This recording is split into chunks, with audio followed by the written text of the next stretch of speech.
نحمده ونصلي على رسوله الكريم اما بعد فاعوذ بالله من الشيطان الرجيم بسم الله الرحمن الرحيم رب اشرح لي صدري ويسر لي امري واحلل عقدة من لساني يفقهوا قولي۔ ایک چیز جس کی ہم میں سے ہر ایک کو ضرورت ہوتی ہے وہ ہے استخارہ کرنا۔ حدیث میں آتا ہے کہ حضور صلی اللہ علیہ وسلم صحابہ کرام کو استخارہ کی دعا اس طرح سکھاتے تھے جیسے قرآن کی سورت کوئی سکھائی جاتی۔ قرآن مجید کی سورت سیکھنا کیوں ضروری ہے؟ کیونکہ اس کے بغیر نماز ہی نہیں ہوتی۔ آپ نماز میں سورت فاتحہ نہ پڑھیں تو نماز ہی نہیں، اور سورت فاتحہ کے بعد کوئی اور سورت نہیں ساتھ لگائیں تو آپ کی نماز نہیں ہوگی، اور نماز نہیں تو دین ہی نہیں۔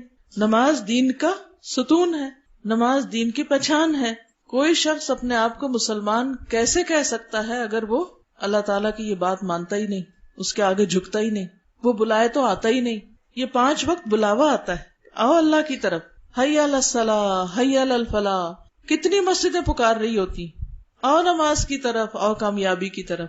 لیکن کچھ لوگ پرواہ نہیں کرتے کہ انہیں کوئی پکار رہا ہے، اور ہر دفعہ ان کی غیر حاضری لگ جاتی، اور پھر ایک دن آئے گا کہ اللہ کے ہاں وہ غیر حاضری رجسٹر پیش کیا جائے گا کہ یہ بلانے پر بھی نہیں آئے تھے۔ آپ دیکھیے کہ اگر ہمیں کوئی بلائے، 1 دفعہ بلائے، 2 دفعہ بلائے، 3 دفعہ بلائے، اور ہم جائیں نہ، اس کے ساتھ ہمارے تعلقات کیسے ہوں گے؟ پھر اگر ہم اس کو بلائیں گے تو وہ آئے گا؟ اللہ مہربان ہے، وہ پھر بھی ہماری دعا سن لیتا ہے، لیکن اگر وہ نہ سنے تو اس کا حق ہے، نہ سنے بے شک۔ کیوں؟ اس لیے کہ جب اس نے ہمیں بلایا تھا کہ میری عبادت کے لیے آؤ، حالانکہ اس کو ضرورت بھی کوئی نہیں، ہمارے ہی فائدے کے لیے ہم کو بلایا تھا، تو ہم حاضر نہیں ہوئے۔ اب اگر ہم اس کو بلاتے ہیں اور وہ ہماری دعا نہ سنے تو وہ ظالم نہیں، ظلم ہم نے خود اپنی جان پر کیا کہ اللہ سے کوئی تعلق نہیں رکھا۔ تو بہرحال ہم سب کے لیے لازم ہے کہ ہم اللہ تعالیٰ کی طرف رجوع کریں، خوشی میں بھی غمی میں بھی اللہ کو پکاریں۔ بات صرف اتنی ہے کہ ہم عام طور پر صرف غم کی حالت میں، دکھ کی حالت میں، مشکل میں، فکر مندی کے وقت اللہ کو پکارتے ہیں، لیکن جب اچھے حالات ہوتے ہیں تو اللہ کو بھول جاتے ہیں۔ جو 4 نمازیں پڑھتے ہیں تو وہ بھی چھوڑ بیٹھتے ہیں۔ کوئی شادی ہو، کوئی فنکشن ہو، پارٹی ہو، پکنک ہو، کتنے لوگ نماز پڑھتے ہیں؟ خوشی کے موقعوں پر عموماً لوگ ایسی مستی میں آتے ہیں کہ نماز چھوڑ دیتے ہیں، حالانکہ وہ تو نہ خوشی میں معاف ہے نہ غمی میں معاف ہے، تکلیف میں پھر اللہ کی طرف کچھ نہ کچھ رجوع کر ہی لیتے ہیں۔ تو بہرحال بات ہو رہی تھی استخارے کی۔ بہت سے لوگ استخارے کے معاملے میں غلط فہمی کا شکار ہیں۔ ان کو یہ نہیں پتا کہ استخارہ ہے کیا چیز، صرف سنی سنائی پر عمل کر رہے ہوتے ہیں۔ تو استخارہ کا لفظی مطلب ہوتا ہے خیر مانگنا، اللہ سے خیر کی دعا کرنا کہ یا اللہ جو کام ہم کرنے جا رہے ہیں اس میں خیر ہو، بھلائی ہو، اس کا انجام اچھا ہو۔ تو کوئی بھی جو اہم کام زندگی میں ہوتا ہے، مثلاً کاروبار ہے، شادی ہے، سفر ہے، اور اسی طرح کے اہم فیصلے ہوتے ہیں، کوئی جائیداد کی خریداری ہے، تو اس سے پہلے 2 رکعت نفل نماز پڑھی جاتی، اور نماز پڑھنے کے بعد دعائے استخارہ پڑھی جاتی۔ جیسے دعا مانگتے ہیں ہم، تو یہ دعا استخارے کی خود نبی صلی اللہ علیہ وسلم نے سکھائی۔ کیسے؟ جیسے قرآن کی سورت سکھاتے تھے۔ اتنی اہم چیز ہے، اتنی اہم دعا ہے۔ ہر انسان کی زندگی میں ایسے بہت سے معاملات پیش آتے ہیں جن میں فیصلہ کرنا بڑا مشکل کام ہوتا ہے۔ رشتہ دیں یا نہ دیں، یہ بزنس شروع کریں کہ نہ کریں، یہ گھر خریدیں کہ نہ، یہ بیچیں کہ نہ، دل میں ایک تردد اور ملال اور ایک خلل سا رہتا ہے۔ تو اس کا حل کیا ہے؟ اس سے چھٹکارا کیسے پائیں؟ کس پہ بھروسہ کریں؟ کس سے مشورہ کریں؟ کون ہم کو گائیڈ کرے کہ کیا کرنا چاہیے؟ تو ایسے میں اللہ ہی اصل خیر خواہ ہے، وہی اصل محبت کرنے والا ہے، اور وہی جاننے والا بھی ہے، وہی صحیح بتا سکتا ہے۔ تو اس لیے عقل مند وہی ہے جو اس وقت خیر کی دعا مانگ کر، یعنی استخارہ کر کے حتمی فیصلہ کر لے۔ امام ابن تیمیہ کہتے ہیں جس نے اللہ سے استخارہ کیا اور مخلوق سے مشورہ کیا، یعنی اللہ سے بھی مشورہ کرو، اللہ سے بھی دعا کرو، اور بندوں سے بھی مشورہ کرو، ڈسکس کرو، اور اپنے کام میں ثابت قدمی اختیار کی، پھر اس کام میں جلد بازی نہ کی، یعنی صبر سے کام لیا، بس فوراً نہیں، دعا کی، ذرا سا انتظار کیا اور پھر فیصلہ کیا، غور و فکر کے بعد فیصلہ کیا، ایسا شخص کبھی نادم نہیں ہوگا، پشیمان نہیں ہوگا کہ اس نے وہ فیصلہ کیوں کیا تھا، کیونکہ اس نے معاملے کے سارے پہلوؤں کو دیکھ لیا تھا۔ اسلام سے پہلے کا جو دور تھا، دور جاہلیت، اس میں لوگ مختلف طریقے اختیار کرتے تھے فیصلے کرنے کے وقت۔ جیسے پرندوں سے پال لیتے، وہ 2 پرندے اڑاتے، اور اگر وہ رائٹ سائڈ پہ چلے جاتے تو کہتے یہ کام ٹھیک، اگر الٹے جاتے تو کہتے یہ کام ٹھیک نہیں ہے۔ اسی طرح نجومیوں اور کاہنوں کے پاس جاتے تھے، ان سے پوچھتے تھے، قرآن اندازی کرتے، قیافہ شناسی کرتے، تیروں کے ذریعے قسمت کا حال معلوم کرتے۔ لیکن اسلام نے ان سارے خود ساختہ طریقوں کی بجائے بندوں کو اپنے رب سے مشورہ کرنا سکھایا۔ حضرت جابر رضی اللہ تعالیٰ عنہ روایت کرتے ہیں کہ رسول اللہ صلی اللہ علیہ وسلم ہمیں ہر کام میں استخارے کی تعلیم اس طرح دیتے جس طرح قرآن مجید کی کسی سورت کی تعلیم دیتے تھے۔ آپ فرماتے، تم میں سے کوئی شخص جب کسی کام کا ارادہ کرے تو فرض کے علاوہ 2 رکعتیں نماز پڑھے اور یہ دعا مانگے، اور پھر استخارہ کی دعا۔ استخارے کی دعا کا مطلب کیا ہے؟ اے اللہ، بے شک میں تجھ سے تیرے علم کے سبب خیر طلب کرتا ہوں، تجھے پتا ہے تو مجھے بھلائی سے نواز، تیری قدرت کے سبب تجھ سے طاقت مانگتا ہوں، تو طاقت والا ہے، مجھے بھی طاقت دے کہ میں صحیح فیصلہ کروں اور کچھ کر سکوں، اور تیرے فضل عظیم کا طلبگار ہوں کہ بے شک تو ہی قدرت رکھتا ہے اور مجھے کوئی قدرت نہیں، تو علم رکھتا ہے، میں کچھ نہیں جانتا، تو تمام چھپی ہوئی باتوں کا جاننے والا ہے، یعنی غیب اور راز تیرے علم میں ہے۔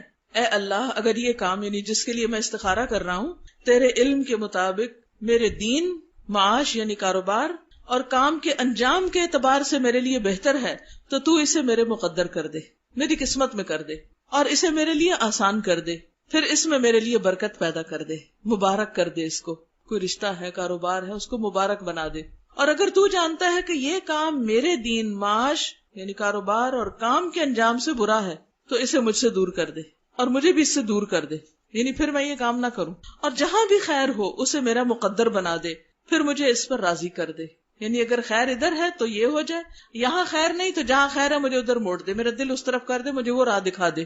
تو یہ دعا اگر قبول ہو جائے بندے کی تو یا تو جو اس کام میں وہ استخارہ کر رہا ہے وہ بہتر ہے تو وہی ہو جاتا ہے اور اس میں فائدہ ہو جاتا ہے انسان کو، یا پھر یہ ہے کہ انسان کا دل اس سے اٹھ جاتا ہے یا کوئی سبب بن جاتا ہے اور وہ کام نہیں ہوتا۔ تو اس دعا میں پہلے اللہ تعالیٰ کے علم کا ذکر ہے کہ تو بڑا علم والا ہے، قدرت کا اقرار ہے کہ تیری طاقت اور قدرت بہت بڑی، پھر اپنی کم علمی اور عاجزی کا اظہار ہے کہ اللہ مجھے تو کچھ پتا ہی نہیں، تو جانتا میں نہیں جانتا، قدرت تیری ہے میری نہیں ہے۔ تو دعا کی قبولیت میں یہ بڑا اہم فیکٹر ہے کہ انسان دعا مانگتے وقت اپنی عاجزی اور بندگی اور بے بسی کا اظہار کرے، اور پھر اللہ تعالیٰ سے یہ التجا کرتا ہے انسان کہ اللہ تو اپنے خاص فضل کی وجہ سے مجھے صحیح فیصلے کی توفیق عطا کر۔ خاص طور پر جس چیز میں استخارہ کیا جاتا ہے وہ شادی کا معاملہ ہے، جس میں استخارے کی تعلیم نبی صلی اللہ علیہ وسلم نے خود دی ہے۔ حضرت ابو ایوب انصاری رضی اللہ تعالیٰ عنہ روایت کرتے ہیں، آپ کو معلوم ہے نا ابو ایوب انصاری کون تھے؟ حضور صلی اللہ علیہ وسلم کے میزبان تھے، مدینہ میں ان کے گھر کے آگے اونٹنی رکی تھی اور آپ وہاں تشریف لے گئے تھے۔ تو ان سے روایت ہے کہ رسول اللہ صلی اللہ علیہ وسلم نے فرمایا، منگنی کے ارادے یعنی پیغام نکاح کو لوگوں پر ظاہر نہ کرو، یعنی اگر کہیں سے پروپوزل آیا ہے تو ہر ایک کے بتانا نہ شروع کر دو، اس کو چھپاؤ جب تک کوئی فائنل فیصلہ نہیں ہو جاتا، کیونکہ بعض اوقات کوئی اچھا رشتہ آتا ہے کبھی نظر بھی لگ جاتی، یا یہ ہے کہ اور جو حاسد ہوتے ہیں وہ باتیں کر کے ادھر ادھر خرابی کر دیتے ہیں، رشتہ ہونے نہیں پاتا۔ تو کہا کہ جو اگر کوئی پیغام دے تو اس کو ظاہر نہ کرو، یا کسی انسان سے پہلے نہ بات کرو، بلکہ کیا کرو، وضو کرو، اور اچھے طریقے سے وضو کرو، ٹھیک ٹھاک پورے شعور سے، اور ویسے بھی وضو اچھا کرنا چاہیے، کیونکہ ایک مرتبہ نبی صلی اللہ علیہ وسلم نے دیکھا کہ لوگ پاؤں دھو رہے ہیں اور ایڑیاں خشک ہیں، تو آپ نے بلند آواز سے فرمایا، ویل للعقاب من النار، ان ایڑیوں کے لیے آگ سے ہلاکت، ان ایڑیوں کے لیے آگ ہے۔ یہ کیسا وضو ہے کہ جس میں بس ایسے ہی پاؤں آگے کیا، دھویا اور پیچھے سے ایڑیاں خشک، نہ ملا نہ دھویا نہ دیکھا نہ گیلا کیا۔ تو ہر نماز میں اچھی طرح وضو کرنا چاہیے، لیکن استخارے میں اور ذرا دھیان سے، توجہ سے، تاکہ دعا میں دل لگے، اور نماز پڑھو جو اللہ نے تمہارے لیے لکھی ہے، یعنی 2 رکعت پڑھو یا 4 پڑھو، جتنی پڑھنی ہے پڑھ لو، کوئی 2 ہی کی شرط نہیں ہے۔ پھر اپنے رب کی تعریف کرو، حمد و ثنا کرو، اس کی بزرگی بیان کرو، پھر کہو، اے اللہ، بے شک تو قدرت رکھنے والا ہے اور میں قدرت نہیں رکھتا، تو جانتا ہے میں نہیں جانتا، اور تو ہی تمام غیبوں کا علم رکھتا ہے، بس اگر تیرے نزدیک اس رشتے میں جس کا نام فلاں ہے، یعنی نام لیا جائے اس بندے کا یا بندی کا، میرے دین، میری دنیا اور میری آخرت کی بھلائی ہے تو اسے میرا مقدر کر دے، اور اگر اس کے علاوہ کوئی اور میرے دین اور دنیا اور آخرت کے اعتبار سے بہتر ہے تو اس کا میرے حق میں فیصلہ کر دے، یعنی پھر میرا رشتہ وہاں کروا دے، یا فرمایا میرا مقدر بنا دے، یعنی جو بندہ میرے حق میں اچھا میرے مقدر میں اس کو کر دے۔ کتنی اچھی دعا ہے، ہر دفعہ نفل پڑھے انسان، اور ہر دفعہ ایسی دعا جو رشتہ آیا اگر وہ نہ بھی ہو تو انسان کو ملال نہیں ہوتا کہ اللہ نے کوئی اور بہتر مقدر میں رکھا ہوگا، کیونکہ ہم اچھے کی دعا مانگ رہے ہیں، اور ہر چیز کا ایک وقت ہوتا ہے، اپنے وقت پر آ کر وہ چیز ہو جاتی ہے، ہم جلدی بچاتے ہیں کہ جلدی ہو جائے۔ حضرت یوسف علیہ السلام جن کے پیچھے بہت سی عورتیں پڑ گئی تھی تو بڑے پریشان ہو گئے، انہوں نے دیکھا کہیں کوئی ٹھکانہ ہے ہی نہیں کہ میں اپنا ایمان بچاؤں، تو انہوں نے اللہ تعالیٰ سے دعا کی، رب السجن احب الی مما یدوننی الیہ، اللہ میرے نزدیک میرے لیے تو جیل ہی اچھی اس چیز سے جس کی طرف یہ سب مجھے بلا رہے ہیں. تو بہرحال اللہ نے ان کی دعا قبول کر لی، اور لوگوں کے دل میں بھی یہی آیا کہ اس بندے سے جان چھڑاؤ، اس کو جیل میں کر دو، بغیر کسی قصور کے. کئی سال جیل میں رہے، حتیٰ کہ وہ خاص وقت آ گیا جس میں نکل کر پھر ان کا واقعی رول ادا کرنا تھا ان کو، جس کے لیے اللہ نے ان کو پیدا کیا تھا. اب آپ دیکھیے کہ اگر وہ 6 مہینے بعد باہر آ جاتے یا سال بعد باہر آتے، کیا کرتے؟ پھر انہی لوگوں میں پھر پھنس جاتے. تو کئی سال وہ رہے. وَلَبِثَ فِي السِّجْنِ بِضْعَ سِنِينَ، 9 اور اس سے کم کے لیے بدع کا لفظ آتا ہے. کئی سال تک وہ جیل میں رہے، اور وہاں رہ کر ان کو غور و فکر کا موقع ملا ہوگا، عبادت کا، ذکر کا، اپنی پہچان کرنے کا، کچھ اور اللہ تعالیٰ سکھانا چاہتا ہوگا. بہرحال اپنے ایک خاص وقت پر اللہ تعالیٰ نے ان کو جیل سے باہر نکالا، اور اس کے بھی ایک زبردست انتظام کیا، خود سبب پیدا کیا، خود دروازے کھلوا دیے جیل کے. تو اس سے یہ پتہ چلتا ہے کہ اگر کسی کام میں دیر ہو رہی ہے، مثلا لڑکی کی شادی میں دیر ہو رہی ہے یا لڑکے کی شادی میں دیر ہو رہی، تو اس کے پیچھے کوئی اللہ کی حکمت ہوگی، کوئی وجہ ہوگی. کیا پتا آپ جلدی کریں اور دوسرے دن بچی گھر آئی بیٹھی ہو یا کوئی اور ایسی پریشانی لگ جائے، تو اس لیے جلدی نہ مچائیں. اسی طرح ایک اور روایت میں آتا ہے، حضرت انس سے روایت ہے کہ جب حضرت زینب کی عدت پوری ہوئی، زید رضی اللہ تعالیٰ عنہ کے ساتھ نکاح ہوا تھا نا، اور رسول اللہ صلی اللہ علیہ وسلم نے حضرت زید سے کہا کہ جا کر زینب کے پاس میرا ذکر کرو، کیونکہ اللہ تعالیٰ کا حکم تھا کہ اب آپ شادی کریں گے. حضرت زید فرماتے ہیں کہ میں نے جا کر کہا، اے زینب خوش ہو جاؤ، مبارک ہو، مجھے رسول اللہ صلی اللہ علیہ وسلم نے تمہارے پاس بھیجا ہے، وہ تمہارا ذکر کرتے ہیں. اس سے ایک بات یہ بھی آپ دیکھیں کہ صحابہ کا مقام کتنا بڑا تھا، ان کا اخلاق کتنا بلند تھا.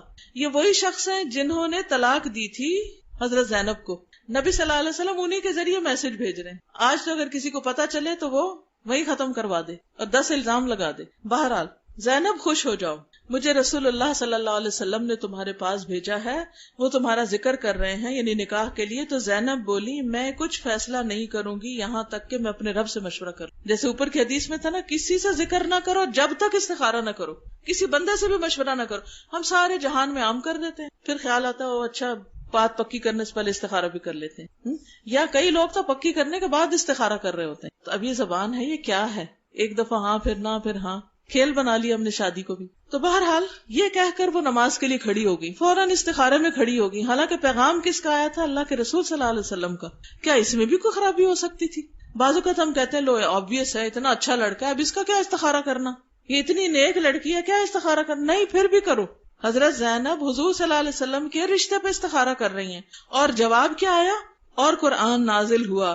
پھر رسول اللہ صلی اللہ علیہ وسلم بغیر اجازت طلب کیے تشریف لے آئے، کیونکہ اللہ نے نکاح آسمان پہ کرا دیا تھا اور آپ تشریف لے آئے. یہی استخارے کا جواب ہوتا ہے کہ رشتہ طے ہو جاتا، بات پکی ہو جاتی یا ختم ہو جاتی. تو بہرحال یہ استخارے کا ایک بہت ہی اہم پہلو. تو شادی، کاروبار وغیرہ میں تو عام طور پہ ہم استخارہ کرتے ہیں، لیکن زندگی کے بعض اوقات جو اور روزمرہ کے معاملات ہوتے ہیں اس میں ہم نہیں کرتے، پھر پریشان رہتے پتہ نہیں صحیح ڈیسیژن کیا کہ نہیں کیا. اس میں بھی کر لینا چاہیے. مثلا صحابہ کرام کا طریقہ یہ تھا کہ ہر اہم کام میں استخارہ کرتے تھے. جب رسول اللہ صلی اللہ علیہ وسلم کی وفات کے بعد آپ کو دفن کرنے کا مرحلہ آیا، یعنی آپ فوت ہو گئے اور آپ کو کفن وغیرہ پہنا دیا گیا، تو یہ تھا کہ آپ کی قبر کس طرح کی ہو، بغلی ہو یا شق ہو، سیدھی ہو. اب کوئی ڈیسائیڈ نہیں کر پا رہا تھا، کیونکہ کوئی سمجھ نہیں آ رہی، کوئی تعلیم مل نہیں رہی تھی کہ زیادہ بہتر کیا ہے. تو انہوں نے اس پر استخارہ کیا کہ ان میں سے زیادہ بہتر کیا ہے. بعض اوقات ایسا ہوتا ہے نا، 2 چیزیں آپ کے سامنے ہوتی ہیں، تو آپ کہتے ہیں یہ رشتہ بہتر ہے یا یہ بہتر ہے، یہاں جانا بہتر ہے یا یہاں جانا بہتر ہے. تو اسی طرح انہوں نے بھی اس پہ استخارہ کیا.